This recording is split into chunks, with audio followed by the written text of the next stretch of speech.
Hello, this is the Unstuck movement. These are true testimonies of breakthrough. I am your host, Rob Z. Today with us, the magnificent Alison Smith is on the podcast. Alison, I love to dive in with a question right off the bat.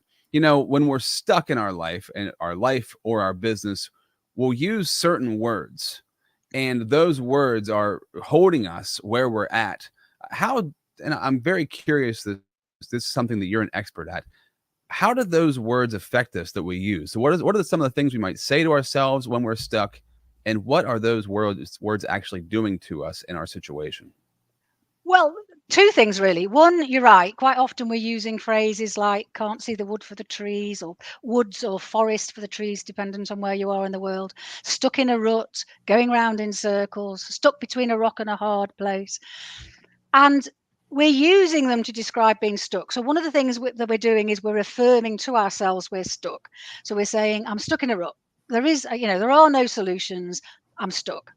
And all of these phrases that I use to find solutions, or when we're using this idiom to describe being stuck and thinking there's nothing we can do, and rather than just pass on and just continue to talk about the situation that we're stuck in a rut about, or going around in the circles about, I go, hang on a minute, you've just described the situation, you've used a metaphor, your brain is saying, I understand this metaphor. And therefore, I say, let's dive into that metaphor. Let's dive into the wood. Let's explore the rut. Let's talk about the corner you want to turn, or the corner that you've backed into. And let's explore the situation using the metaphor. Explore the situation using the metaphor. Okay, I Yeah. need to know more. So we're going to know more. Yeah. Before we get there, right? I created this platform because I've been stuck at various places in my life. We all have. And I found there were breakthrough strategies that would take you past that plateau, that glass ceiling that you were stuck at, right? So I want this platform to be real life examples of people who've had these incredible breakthroughs. So you know, if you're watching or listening right now, that it's possible for you break the chains that have been holding you back in your life or your business. We're sponsored by the Connected Leaders Academy. Make sure you check out connectedleadersacademy.com. And also a quick reminder, if you are an expert at what you do, but you want to be the go-to authority that people come to in your field, you want to make a lasting impression and impact on people's lives, and use your wealth of knowledge and your expertise to connect with incredible people and share your message with the world, I would love to help you with our Pro Podcaster Academy. You can join the wait list right now at robzwentz.com. Today, Alison Smith is with us. She uses nature as a metaphor to help people find solutions when they're stuck, sharing insights from her 20 plus years of coaching. She is the author of Can't See the Wood for the Trees and hosts the podcast Landscaping Your Life with Alison Smith. So, you know, actually, I want to just switch gears for a second because I want to know, where were you stuck? Why is this so important to you? What had happened to you in your life that this was such a necessity for you to find these breakthroughs? I think the why did I use these particular techniques is because whenever I've been stuck, I'm not very good at listening to other people's advice. It's like my logical mind will run rings round other people. So they'll come and say, why don't you do this? And I'll come up with a justification about why I'm right, that there are no solutions. I've tried that before. That won't work.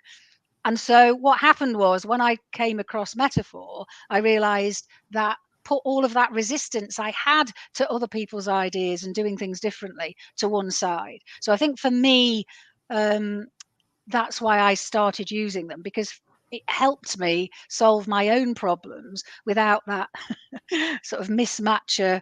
No, nobody can help. I am stuck. And so I Yeah. think it just because it works so well for me as a technique, really. What was it that you were? 'Cause I love to have this, first of all, in the first section here. I love to talk about like where you were actually stuck for yourself. Why did you have to have a breakthrough? What was going on that you started using these metaphors for you? Um, my my husband had just left our marriage. I was in a job I wasn't necessarily enjoying, and I can always remember driving along um, a country road between work and where I live, and realizing that I had to let go of what of the house really, in order to be able to move. But there was a sense that as I was driving through the countryside, there was that opening up. I don't know that I applied my tools and techniques to it at that moment, but I can absolutely remember that drive where it was, I have to be prepared to let go of the house, because if I don't let go of the attachment to it, I am going to have to stay in the job, because I was telling myself that that I had to have the job in order to pay for the house. So, going and working for yourself, then there were risks. Oh, I don't want to lose the house. And it's like, actually, I've got to let go of the house. I've got to let go of the need to have my attachment to the house. I am, 25 years later, I'm still in the house. So the house hasn't gone anywhere, Yeah. and I didn't have to let it go, but I had to, within me, let go of my attachment, because otherwise that need to pay the mortgage would have kept me chained to that job. Wow. Yeah, absolutely.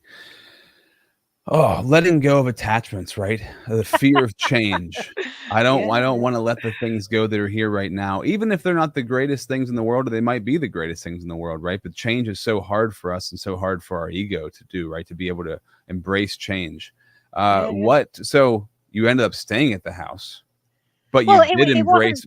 Yeah, I didn't need to let go of the house. It was just the fact, the thought of, I love. I mean, I absolutely love this house. It's got a beautiful view.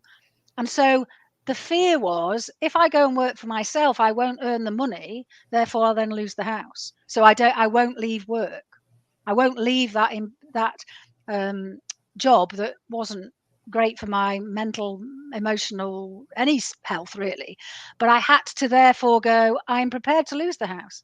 If work doesn't come in, if my working for myself is not successful, I might not be able to pay my mortgage, therefore I might have to lose the house. But that was okay. And I worked for myself and paid a mortgage and have continued to pay the mortgage. Yeah. So what changed then? If that was your thought process at that point in time, you're still in the house today and you've built your own business and found yourself to be very successful. What changed?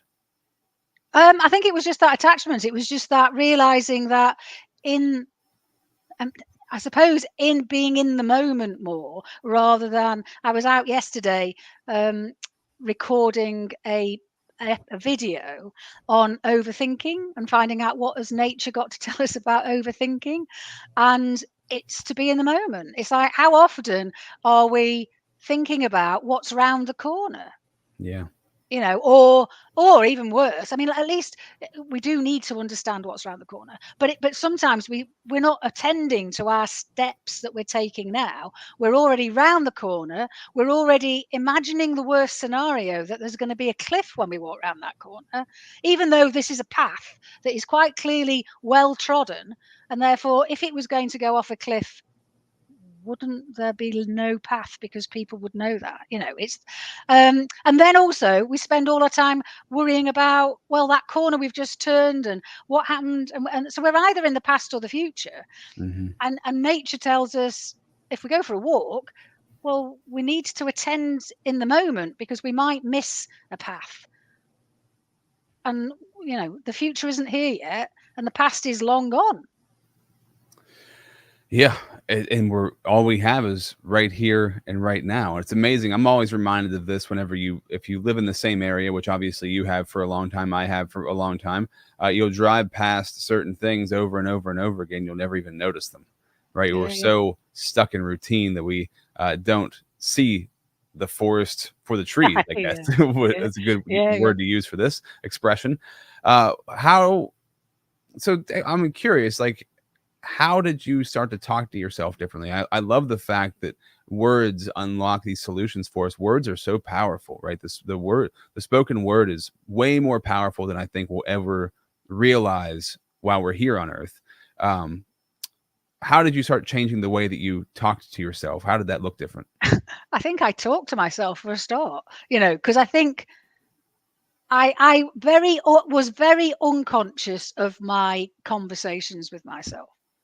So I had no awareness of whether I was beating myself up, no awareness of why I might be doing something, why I wasn't doing anything. I just was.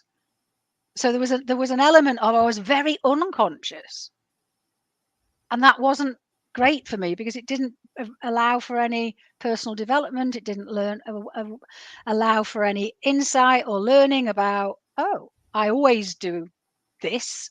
This is not helpful. That's why people get angry with me, or this is why I never achieve something, or whatever the outcome is. I wasn't aware that there was lots of things I could do differently that would bring about a different outcome. So it was only when I became conscious of and took personal responsibility. I think that's the other thing, is that a lot of metaphor, when I'm working with people, quite often when they start out, the problem isn't theirs. The problem is that other person. The problem is society. The problem is, other people's, other teams, other organizations. And so long as our language and we are pointing the finger at other people, then we're standing there expecting them to change. And I said the other week in a video, it's a bit like standing there watching the sun coming up and going, I don't want you to come up now. How dare you come up now? Yeah. And getting really angry for the sun being the sun. It's like, actually, if I want to change my relationship with the sun, I have to move. And of course, the sun will change, because if I come out later after sunrise, or wait until it's sunset, or or even move to a different part of the world, then my relationship with the sun's going to be different. But I have to change, Yeah. and then that allows the sun to be different, or to be observed as different. Yeah. It's so simple to say, so hard to do, right? I need to be Yes, different. but yes, What yes. strategies did you give yourself, and do you give people that you work with to be able to become more aware? Because the hardest thing to do is to become aware. The hardest thing to do is to notice consciously what you're saying to yourself. And just a personal example, I noticed one time a couple of years ago, and I've been doing a lot of personal development work for a long time, but I noticed that I was saying to myself after, I'm not sure what happened, something happened, and I caught myself in my head saying, "You're so effing stupid." I heard myself saying that, and I was like, "Wow, how often do I say that?" Right? And so I took note of it, and then I captured it. I was like, "No, we're not doing this anymore." Right? Canceling it, getting rid of it, because we say 80,000 things to ourselves a day or more. Over 90% of those repeat day after day after day. So to become Yeah. conscious, we need a technique to be able to recognize that stuff. What do you do to recognize it? I suppose I do a lot of writing now. So, I mean, I don't know that I do journaling, but journaling is one of those things that a lot of people suggest helps identify what's going on. But I also think there's a counter to this, the fact that quite often people go, oh, this is overthinking it. They'll sort of, this is too hard. And so I'll actually say, look, if there is no gap between where you are and where you want to be, everything you're doing is working and you don't need to do anything different. But if there is a gap, if there is oh, I'm here and I'd like to be there, that's why when you need to become conscious, because so how do I get from A to B? What's stopping me? How might I? It might be that B isn't really where I want to be, and that's why you're not getting there, because C is a better place. So it's about bringing it out into, and that's why I think metaphor works, because metaphor doesn't ask us to bring the story with us. The story we're telling, it's like we don't have to talk about who's doing what to whom when.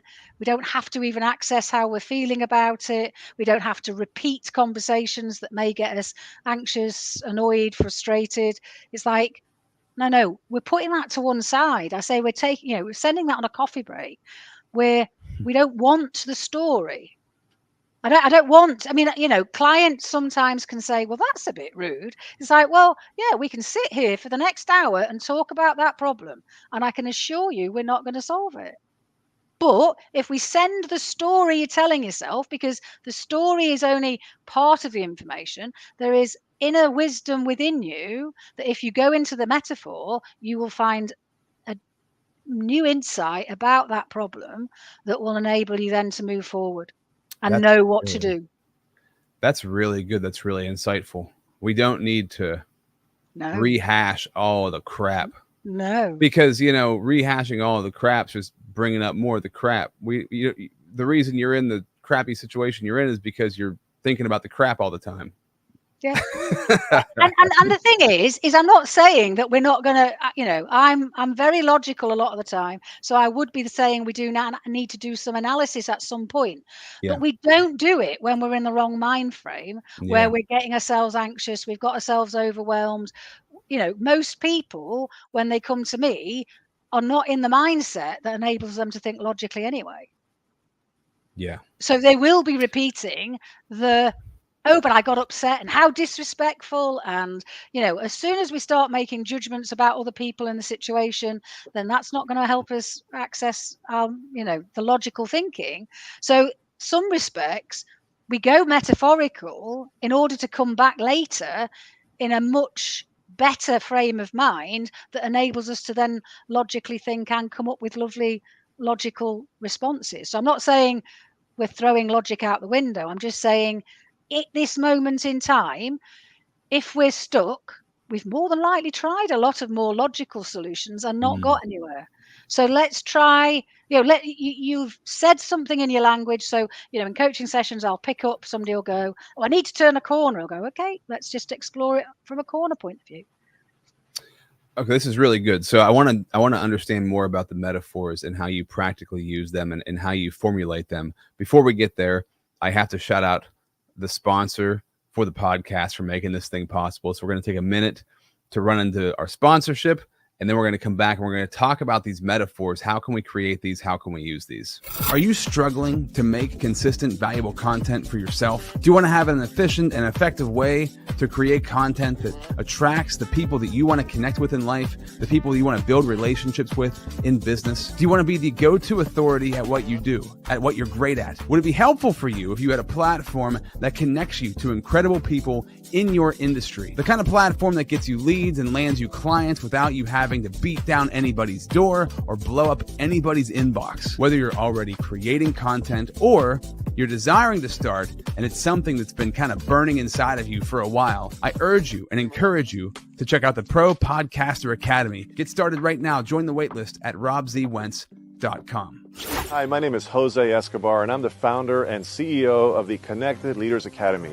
We're a growing tribe, a community of entrepreneurs all over the world globally. If you're an entrepreneur and you're looking to grow personally and professionally, scale your influence, develop your skill sets, move the needle in your business, more clients, more money, more profit, the bottom line, and of course, grow your circle and your network like never before, join the Connected Leaders Academy today. Check me out on Instagram and on Facebook, the @ JAESCO25. We look forward to having you join us. Take care. So, talking about these metaphors, what does this practically look like when you're working with somebody to create a metaphor for what's going on with them?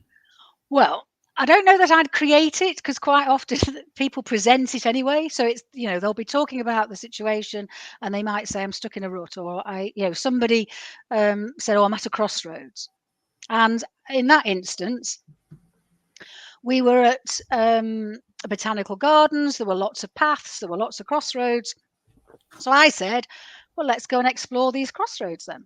So I didn't want to know the detail about the crossroads. I just wanted to explore the pattern, because what happens is when we take a problem on a walk, it's as if we behave slightly differently than we might if we were on a normal walk, because we bring our patterns of thinking about that problem with us. Yeah. So what happened is that every crossroads that person got to, they went, oh, I'll go this way. And after about 4 or 5, and the thing was, we were in the botanical gardens. There were lots of paths and lots of crossroads, and sometimes we can go somewhere and there's not so many, but in this instance, loads of them. And I was able to reflect back and say, well, that's interesting. I said, because every crossroads we've got to, you have chosen the path that doesn't have the signpost on it. Mm. So it's like every crossroads, there were like, if there were 4 options, 3 of them had a signpost telling you where they were going, and the 4th one didn't. or the fifth one didn't, or whatever. And that person chose to go down the route that didn't have the crossroads. And that was so insightful for them when I sort of held the mirror up and said, how is that helpful? How is that a pattern that's going on for you in life? And it was that, oh yeah, I've gone and asked people at work for a job that is very well signposted. And actually, the job I want is about new product development, new things. Nobody's ever been there before, because that's what I'm really good at. And so what it enabled them to do is to have new language, different language about the job they were asking for within the organization. And they hadn't appreciated that. Mm. And that was just simply from me holding the mirror up to go, that's interesting. Whereas somebody else might go on this walk and say, oh, I'm at a crossroads, and go on that walk and go, and when you ask them, well, why did you make that decision rather than that decision? Oh, I just went on the route I know.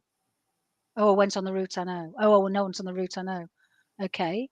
So if you're going to go on the route you know, is that the sort of crossroads you're at? Oh, well, no, because the crossroads I'm at is about I want a newer job. Okay.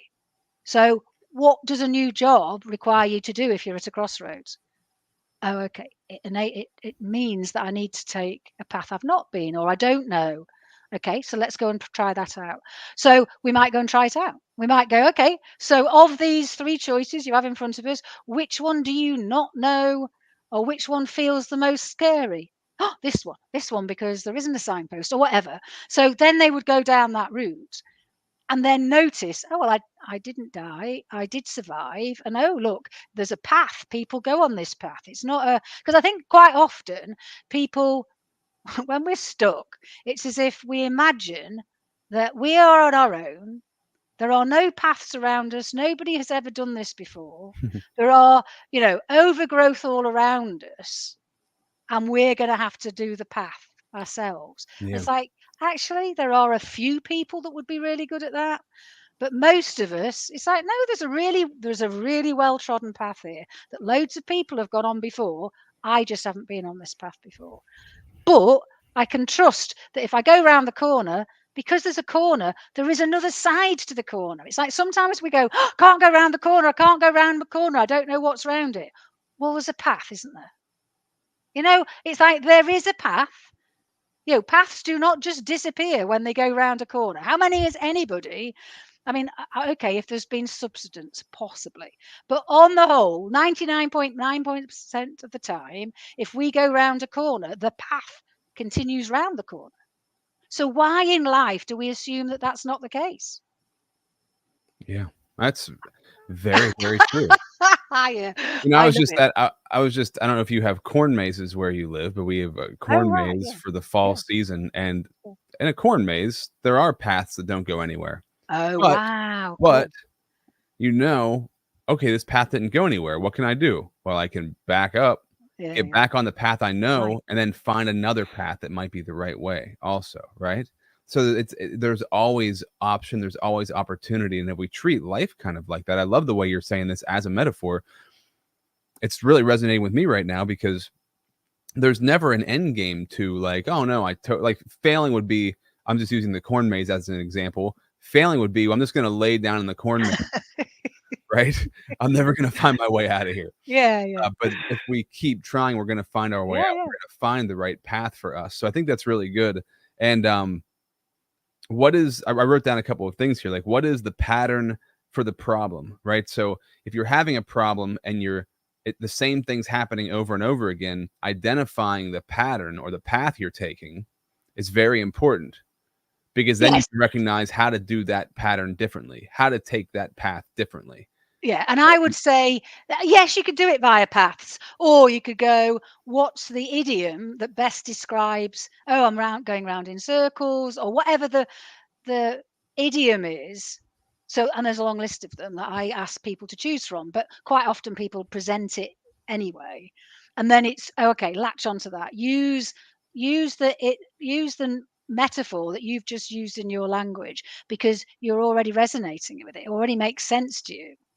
Yeah, it's really good. And I think using nature as an example of how to do this also, is this, so when you do coaching with people, are you always out in nature doing that, or is it more of like a thought experiment? You can do both. You can do both. I mean, I sometimes, I mean, I like to be out in nature with them. I've got somebody next week where they're going to be out in nature. I'm in the office because we've discovered that if we are in a different place, I don't need to be out in nature, and it's just distracting if I am. So they're out in nature, and I'm asking them questions, and they're exploring nature, and we do it from that way. But yeah, you can do it. So recently, I did a video on YouTube, which was, if your problem was a mountain, what sort of mountain would it be? And to do it as a drawing. So that's not a going out and finding a mountain. It's about, okay, getting a pen, getting a piece of paper, saying, okay, as I think about this current problem that I'd like some more insight on, situation you're grappling with, whatever words you use to describe it, what would the mountain be? And it's not a 30-minute art, you know, it's about 2 minutes or 1 minute even of just going, oh yeah, the sides are this, the paths are this, the colours this, whatever. And as much as people look at me strangely when I first ask them, I've never yet met anybody that can't actually then draw the mountain. Hmm. Oh, well, it's like this. Okay. So it's like this. The sides are like this. The height is like this. There are the environment around it is like this. My relationship to the mountain might be of importance. And then it's okay. So now you've in front of you, you have a drawing that is representing the current situation. What changes could you make to that drawing to make it more palatable, feel more resourceful, feel better? And sometimes you can do it by making changes to the mountain in front of you. Sometimes you have to start with a new piece of paper, dependent on what your mountains you've drawn. But what then happens is people draw paths on the mountain. The mountain becomes a hill, or they add colour. Or one person said, oh, I haven't added me into the picture. I need to add myself into the picture. And then that feels better. So it's as if they weren't relating to the problem. It was just a problem that was outside them. I don't know. I mean, that's the beauty of metaphor. I don't need to know why these things work.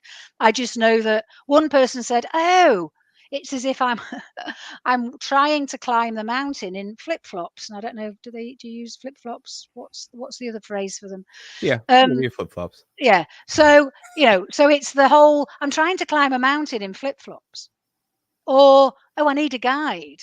So once we've come up with all these beautiful solutions about, I need better footwear, somebody else said, oh, we need like ground, what they call base camp.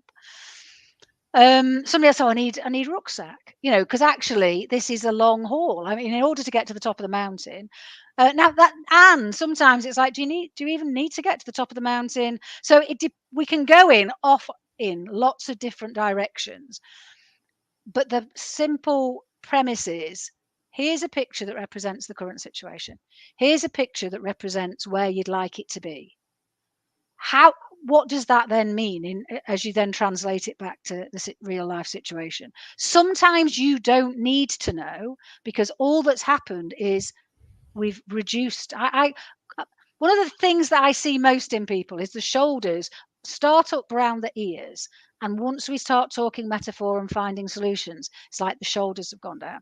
And once the shoulders are down, suddenly people are able to find solutions that they were not aware of 5 minutes ago. And that is why this is such a simple process, because it's so effective, because you can do it in 5 or 10 minutes. I mean, I had somebody ring me up and say, oh my God, and I mean, literally were overwhelmed. They've got a deadline for 5 o'clock. And this was like lunchtime, and they were just headless chicken. Oh my God, I can't cope.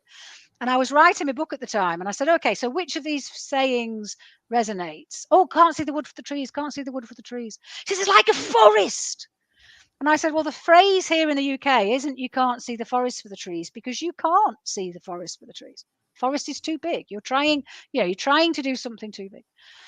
And then I said, so what sort of trees are they? So this is all in their mind. I said, what sort of trees are they? Oh, well, they're fir trees. I said, what happens if you change in your imagination the type of tree? Oh, they need to be beech trees. And literally, as soon as they changed in their mind from fir trees to beech trees, the shoulders went down, calm came on the phone, at the other end of the phone, and literally they said, oh, right, yeah, great, I got it, thanks, bye, and hung up because the deadline wasn't going anywhere. So the deadline was still 5 o'clock, but we'd reduced the overwhelm and they knew what the process they needed to do in order to get from here to the deadline. And all we'd done is change the tree in their imagination. When you were talking about the mountains, I love that. When you were talking about the mountains, at first when you picture a mountain, I pictured like Everest, like this impossible mountain. And then before you had even said the word hill, I was like, well, how could I make that easier? Well, I just pictured like a big hill. Yeah, and then I thought, like, well, how easy is it to climb a mountain? Like climbing a mountain or walking over a hill. Well, if I make a mountain out of a molehill, right? The old expression, like that's what we do. So how can I turn that mountain visually in your mind into a hill and simply walk over it? And the steps become much easier. So really, that's really interesting because our mind, it's so cool how we can have the tangible picture in our mind and we can mold that and shape that to whatever we want it to be. Yeah. And to put the practice in. So how do you, when you're helping somebody to stop and pause to do this, right? Do you have them use the same as a metaphor? Does it work for all situations, or do they find different metaphors for different things? And how do you help them to put the pause in to stop when they feel the overwhelm coming? Because that can be the hardest part too, is to even have the awareness to stop, to put the pause in, to do the metaphor. Yeah, I don't know how I get them to put the pause in, other than what I find is that once we've done the metaphor, a metaphor or a few metaphors, is I had somebody once say, because there's a funny a video of me putting the sticks down I'm beating myself up with. So it's like, anybody, how often do we beat ourselves up? How are we hard on ourselves? And the metaphor was, I'm beating myself up with a stick. So the video was about putting the sticks down. And actually, I'm going to do an update on it because I've got more and more insight about it. But I think because we've done it metaphorically, that helps us remember. So a friend said to me, every time I try to beat myself up, I go, oh no, I've got to put the stick down. So I think because we've done it metaphorically, it's much easier for it to be in our conscious awareness. Yeah. So people will come to me and say, I met somebody the other week and they said, well, I still remember what we did 2 years ago. I had one session of 3 hours and they're still referring to what we did. Well, when we did those things with those leaves and putting those leaves down, I thought it was weird at the time, but the insight has stuck with me.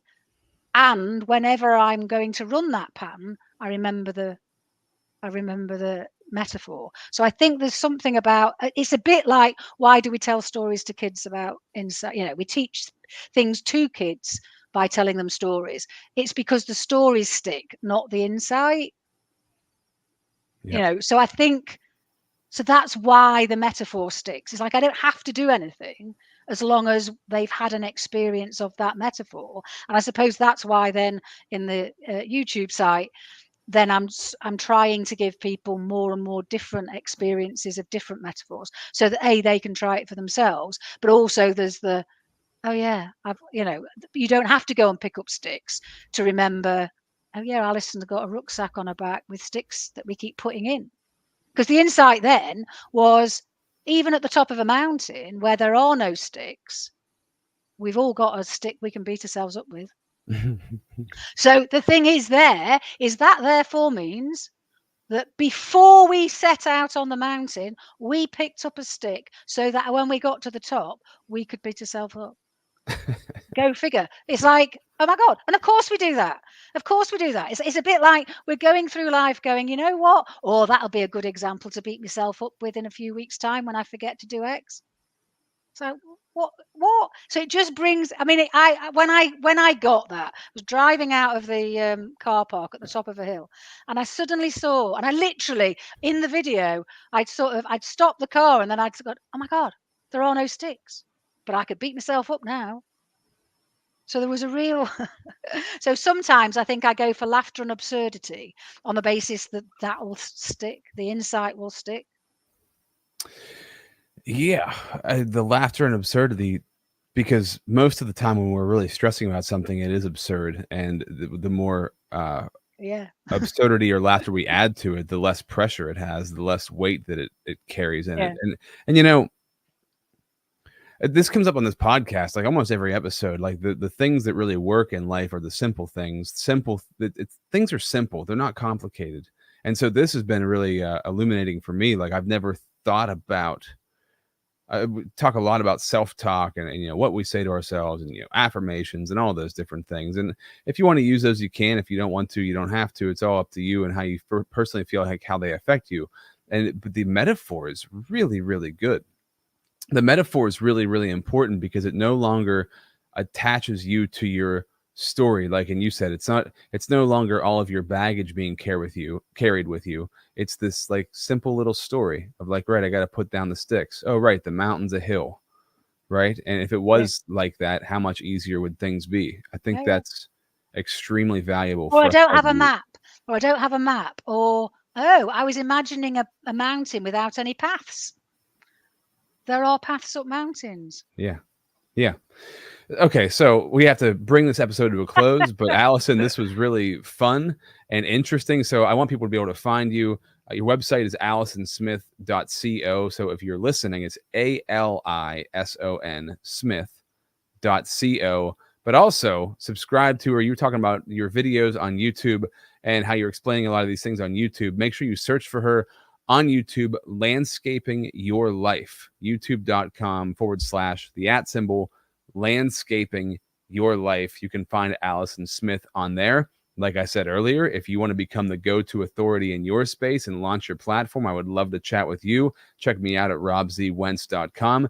Is there anything that we didn't cover that you want to leave the audience with before? Actually, as we sign off, maybe mention something about the laughter and absurdity, because you touched on that for just a second.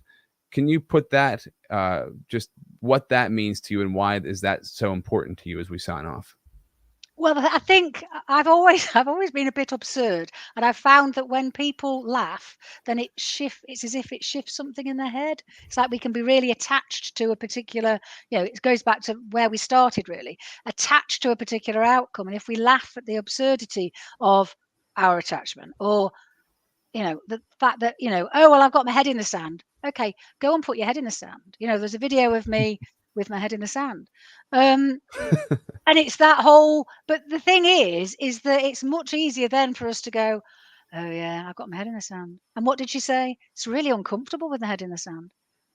And if you've got your head in the sand, actually you're avoiding a problem, but you've got an even bigger problem because you cannot see the sea. Can't tell you, when I put my head in the sand, how scared I was about worrying about the sea that was coming. And I knew where the sea was. I knew I'd got time.